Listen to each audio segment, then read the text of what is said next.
Who are y'all? Me? Oh, my name is Ho Phase. This is my boy Trust Issues. Hey, that's alcoholism. What's happening, coach?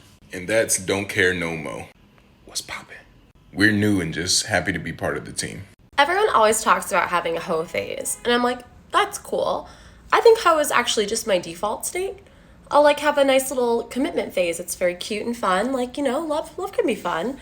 And then it's right back to the streets, back to my roots. And I think that's really beautiful. Be gone, fuck! So how do you play a player? How do you play a player? You know how you play a player? You tell them you just want to be their friend, okay? That's how you play a player, because that kills their ego.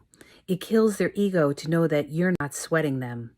So next time somebody tries to play you and you think that they're a player, you just tell them, listen, I'm just looking to be friends.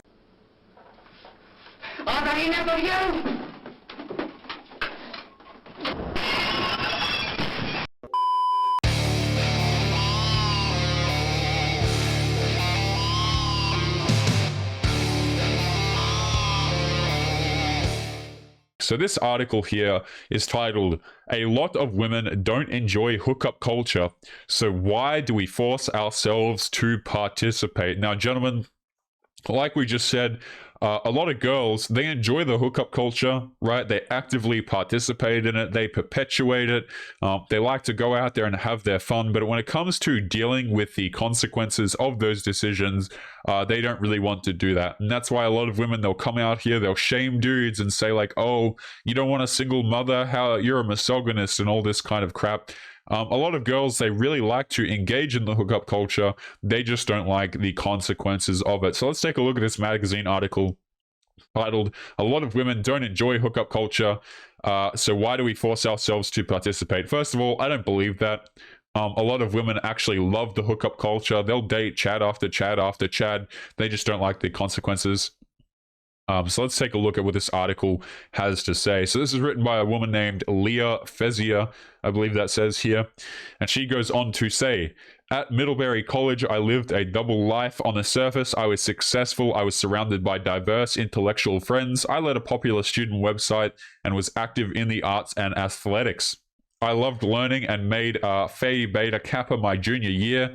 I'm also white, straight, cisgendered female." Don't you love it, right? How people bring this up as if anybody cares, right? Oh yeah, I'm this gender, I'm that gender, I'm a straight male, I'm a bi woman, like as if anybody asked these things about you. I don't know what it is, man, but nowadays like everybody just presents these things as if it's some sort of like badge of honor, unless of course you're a man, and then you have a badge of disgrace apparently, but that's a whole nother, kettle. So let's have a look at this.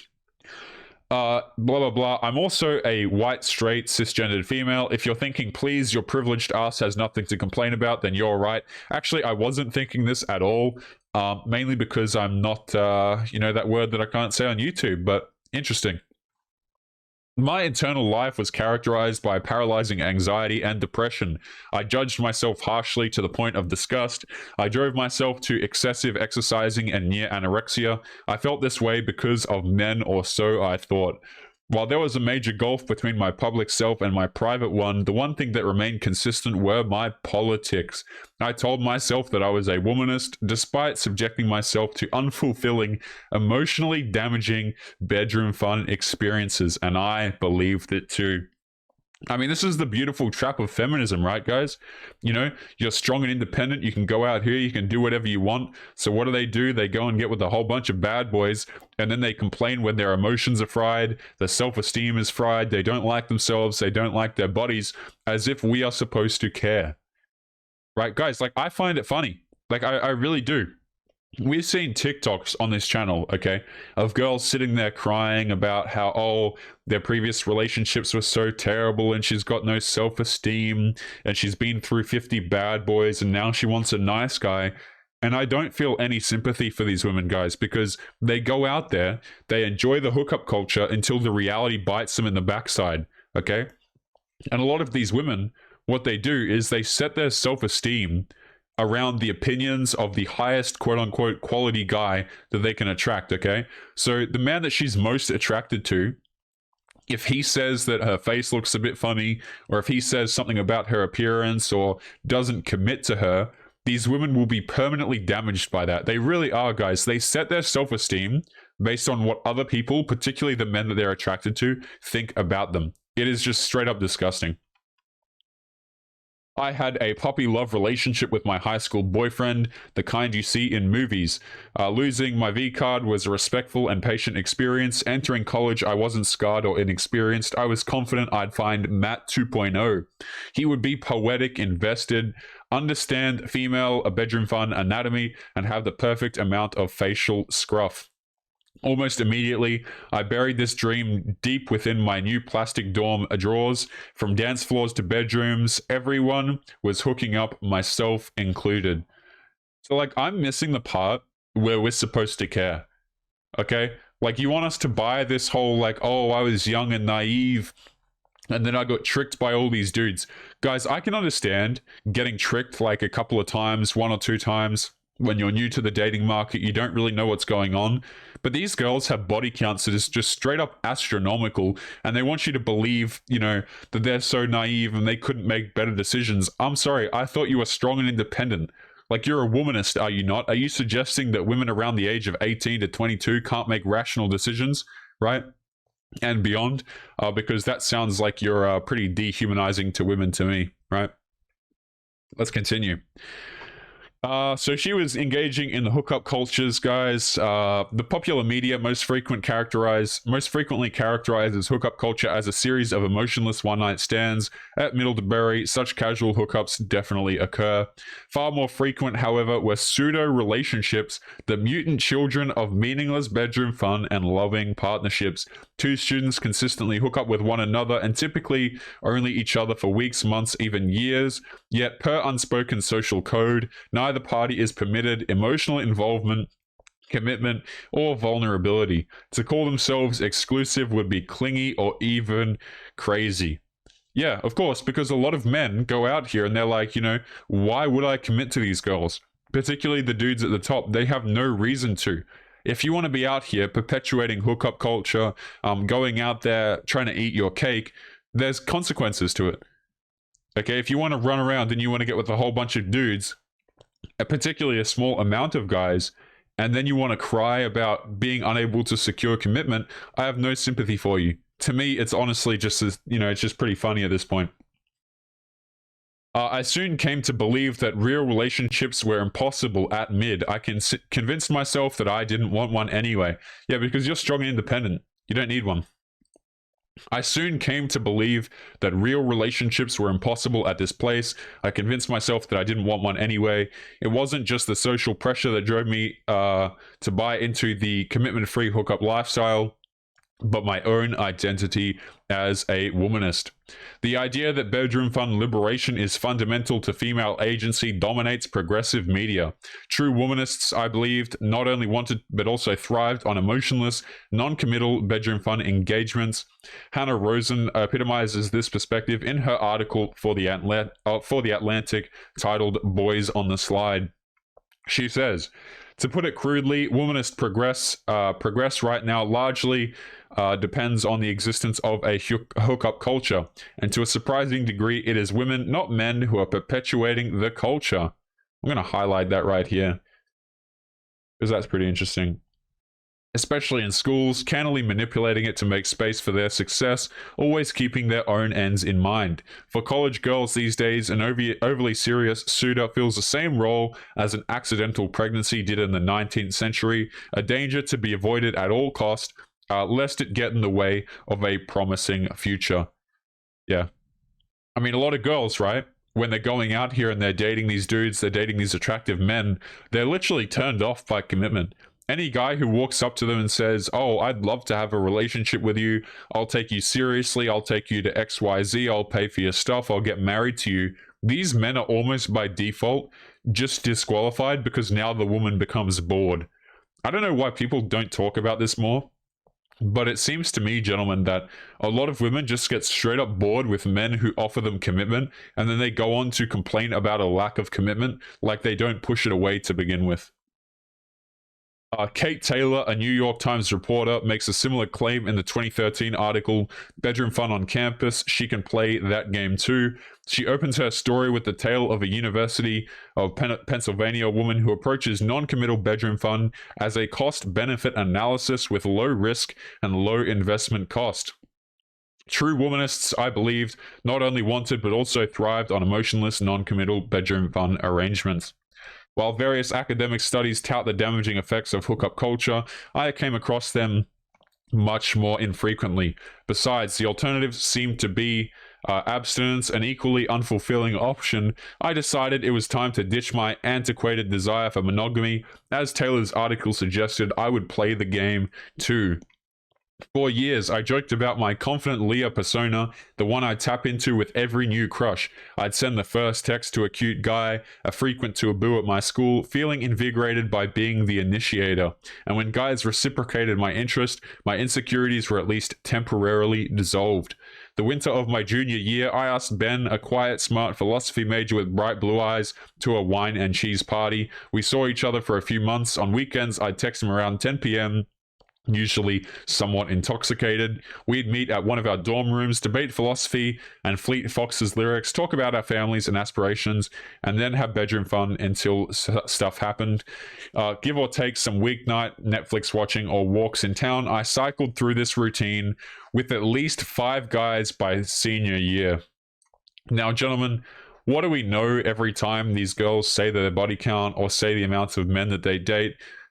You are welcome to multiply it, to add it, to slice it up any way you like, because chances are this 5 number is not real, and chances are it is even higher than that. Okay? But of course, right? She's strong and empowered. She can go out here. She can see a whole bunch of dudes. And that's just fantastic stuff, right? And this is, again, right? Girls only complain about this stuff when they start to get their ass handed to them by reality. Up until that point, they will continue to engage in this behavior because it's fun, right? They can do it all throughout their 20s, all until they start to run out of time and they're like, oh, I need to have kids now. I need to have marriage now. I need to get into a serious relationship now. And then all of a sudden the crying begins and like, oh, I thought I was strong and empowered. I was manipulated by womanism. Things are so hard for me, blah, blah, blah. Meanwhile, you got the dudes out here for the average guy where, you know, average dating for the average guy is just an absolute hellscape. Okay, and we're supposed to feel sorry for you. No, yeah, absolutely not. A few hookups in, I'd begin to obsess primarily about the ambiguity of it all. After I began having bedroom fun with these guys, the power balance always tipped. A few hookups in, I'd begin to obsess primarily about the ambiguity of it all. My friends and I would analyze incessantly. Does he like me? Do you like him? He hasn't texted in a day. Read this text. I'm so confused. He said he didn't want anything, but keeps asking to hang out. When Ben fell asleep, I'd pretend to doze off as well. During the night, I'd pull the covers or brush his toes, craving an arm around my waist. I'd analyze snippets of our conversation. Sometimes I'd leave an earring on his bedside table when I left before he woke up, a reason to come back. Yeah, so you're going out, you're seeing random dudes, then you're becoming attached to them, and we'll see what happens next. With time, inevitably came attachment, and with attachment came shame, anxiety, and emptiness. My girlfriends and I were top students, scientists, artists, and leaders. We could advocate for anything except for our own bodies. We won accolades from our professors, but the men we were getting with wouldn't even eat breakfast with us the next morning. What's worse, we really thought of the situation in those terms. He didn't ask to grab breakfast, so I walked home. I see a lot of girls complain about this, saying, oh, men don't want to talk to me, or they only use me for my body, they're not interested in having conversations, all this kind of stuff. And the obvious thing to that is, like, why would these guys even care to do that? You know? Like, you're going through 5 guys a year, and dudes, and again, obviously that's just lowballing the number because she's probably not being truthful about it. But what? Men are supposed to commit to you. They're supposed to take you seriously. They're supposed to have conversations with you about life and everything else and take you seriously when you're out here engaging in this behavior. Absolutely not. Hell no. What's worse, we really thought of the situation in those terms, blah, blah, blah. My girlfriends and I were top students, as she says.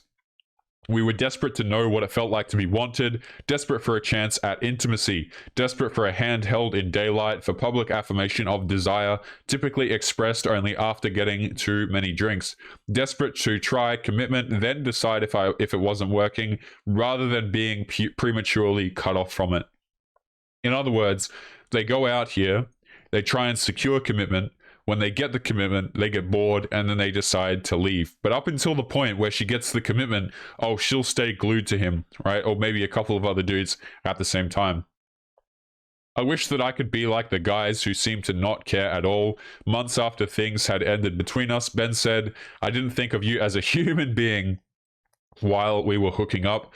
Ironically, once we stopped hooking up, we became friends, and he actually developed romantic feelings for me. If this was bedroom fun liberation, it was hard to understand how it was helping women, but I was pretty sure my friends and I weren't closeted conservatives who wanted to go back to an era of sock hops and going steady. I decided to devote my senior thesis to answering the question of whether Middlebury women were really playing the game and if anyone was actually enjoying it. After interviewing 75 male and female students and analyzing over 300 online surveys, the solidarity was undeniable. 100% of female interviewees and 3/4 of female survey respondents stated a clear preference for committed relationships.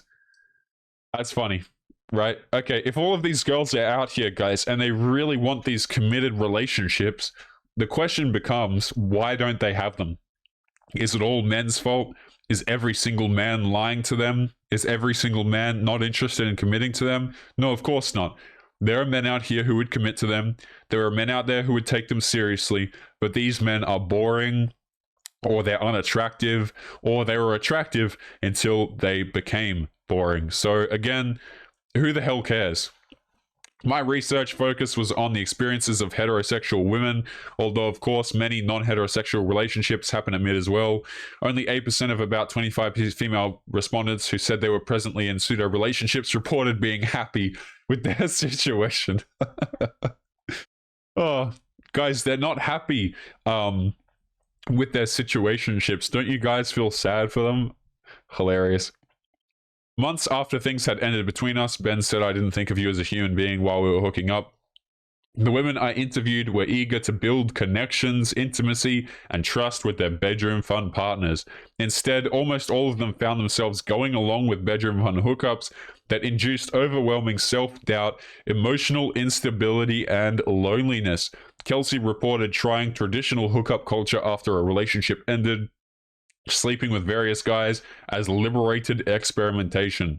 I had this facade of wanting to hook up with people, she explained, but I don't think that was ever the entire motive, and the fact that most of these guys wouldn't even make eye contact with me after having bedroom fun or would run away from me at a party is one of the most hurtful things that I have ever felt. Juliet recalled that after hooking up with the same guy for 3 weeks, she heard he'd been with someone else. She convinced herself that they were just having fun, but she was surprised at her own reaction. It's always interesting how these women will share these men if they're attractive enough, right? Like if the dude is attractive enough and he's going out there and seeing different women, this woman here was literally able to rationalize this as the dude just having fun. That's fantastic. Great stuff. Really empowering. The fact that most of these guys wouldn't even make eye contact with me after having bedroom fun, blah, blah, blah. The funny part is, and maybe it was the bedroom fun that did it, but I actually cared, she said. I felt like he meant something to me, but how could he? We only really knew each other for a few weeks. He wasn't exactly taking me out on dates or walking me through the park during the day, or the night for that matter, like I did with boys in high school. 3 years later, the experience still stung. I told my friends I forgot, but I just didn't, I couldn't, and I can't explain why. I wish I were the kind of girl that could just forget, said Juliet. Sophie, a senior, recalled the sheer frustration she'd felt with friends. She'd felt when friends sent photos of the guy that she'd been seeing for weeks at a bar with another girl. He'd told Sophie he was finishing an essay that night. People see exclusive and casual as being mutually exclusive, and I don't think that they are, Sophie said. That's what I was trying to convey to him after the bar incident, but he couldn't agree to the whole exclusivity part. But I'm just not interested in having a bedroom fun or consistently intimate relation with someone if he's not going to be committed, and that stems from wanting to be confident and validated and not used. It's so little to ask. Oh, poor Sophie, out here having such a rough time. Like, all of the women are choosing such a small subset of men, and then they complain when the dude's out there seeing multiple women at the same time. And again, all of these women are engaging in the exact same thing. Like, if we were being honest about it, I would dare say that a lot of these girls in this particular story are seeing multiple men at the same time. They just don't like it when it happens to them. Okay? And here's the thing. You haven't secured commitment from the guy at all. You just rock up to his house at nighttime, you guys have some bedroom fun, and then you move on from there. And then you get upset when he's seeing another girl. You have no commitment, you have no ring, you have absolutely nothing to work with. But of course, we still cry about it, don't we? My research gave me a sense of solace. Most Middlebury women were playing the game, yet almost none of us enjoyed it. I went on to publish my thesis online, and stories from students around the country came pouring in. It was clear that we were far from alone. The truth is that for many women, there's nothing liberating about emotionless non-committal bedroom fun, excuse me. How far deep are we in this article? The truth is that for many women, there's nothing liberating about emotionless non-committal fun. The young women I spoke with were taking part in hookup culture because they thought that was what guys wanted, or because they'd hoped a casual encounter would be a stepping stone to commitment, right? Because rather than secure the commitment up front, rather than go out here and get married, they would, of course, rather go out here and try their luck with the slots that are Chad. Let's continue on to the next part of today's episode, guys. And we have here another dating profile. So allow me to pull this one up. And again, guys, fair warning as we jump into these dating profiles, because they're not typically the prettiest thing to look at. So let's take a look at this dating profile. As you can see, we've got this woman here. And this is her face kind of cut off for privacy reasons, obviously. Apparently, I didn't do the cutting in these. But let's take a look. So she is 28 years of age. She's an ex-scripper. She lives in blank. She's a bi woman, and she's 20. So basically, she's approaching 30, and she's chose to put in her thing here that she's an ex-scripper, right? So she says, "Sup peep." I'm going to move my character so we can read this a bit better. She says, "Sup peeps," with an emoji that is just absolutely disgusting to witness. "My name is Lil something, aka something. Why are you introducing yourself in a dating profile as though you're a rapper?" Okay, like you're a 28-year-old woman who's an ex-scripper, and you're introducing yourself to potential dating prospects as if you're a rapper. What is that? "I'm a proud mother of 3, not in my care due to personal reasons. Hope to find my king, being cheated on twice, so not into fake liars." Okay, so right off the bat, if you're a woman and you don't have custody of your children, something is incredibly wrong, because, men are not privileged in this arena at all. A lot of guys simply, you just whisper the words that he was abusive in any sort of capacity, and the woman will have custody of the children. So if you're a girl and you don't have custody of the children, there's got to be something really wrong for you for the courts not to decide that the kids should be with you, because typically women are favored in custody battles simply because of the fact that they are women, and the men just get demonized. So this is just a huge red flag, the fact that you don't even have custody of your kids. Okay. So she's hoping to find her king. She's been cheated on twice, so she chooses cheaters, and I'm going to say it's been more than twice, to be honest. So she's not into fake liars or cheats. You need to be real with her, and she will be real with you. She's originally from blank. She loves to have fun and drink. Bring on the good vibes and give me a holler if you're down to ride with me. Man, what is that? What the hell even is that? You guys seen how girls are out here and they're like, oh, you're just intimidated by us because of our career and all this kind of crap. And of course, men are just looking at this and they're like, I'm not intimidated. I don't care about your career. I feel genuinely intimidated of this woman. I feel like this is the kind of girl who's going to be out here keying your car, slashing your tires, leaving you really disturbing voicemails and all of that kind of stuff. But I can certainly see why this woman here doesn't have custody of her children, because she sounds downright terrifying. Guys, we're going to be leaving today's episode there. Guys, don't forget to leave your comments, leave your thoughts below. Make sure that you come and join us over on Locals. The link, as always, is in the description, and we're going to be leaving it there. So make sure you take care of yourselves, gentlemen, and I will be seeing you all in the next episode. Peace. Yo, what is going on, guys? Past Taylor here. Just want to say thank you if you made it to the end of today's video. Before you head out, there's just a few announcements that I'd like to make. The first is that my editor, who goes through all of the blood, sweat, and tears of putting together content for us to endure, has started his own YouTube channel. The link will be in the video description, so make sure that you go and show him some support by going and giving him a sub. Also, we are currently looking to expand fiendish content creation behind the scenes, so if you're interested in becoming a content creator alongside me, be sure to check out the application form at the very bottom of the video description. This is for those of you who are interested in becoming a part of the content that you see here on YouTube. So if you're interested in applying, make sure to get in quick. People who apply first will have priority for consideration. Again, the link is at the very bottom of the video description. Lastly, if you guys are interested in supporting the channel, there are links to both Patreon and Locals below the video, guys. I'd like to extend a huge thank you to the supporters on those two platforms. You guys allow me to make these episodes, and your support is greatly appreciated. As always, guys, make sure you take care of yourselves, and I will catch you later for real this time, guys. Peace.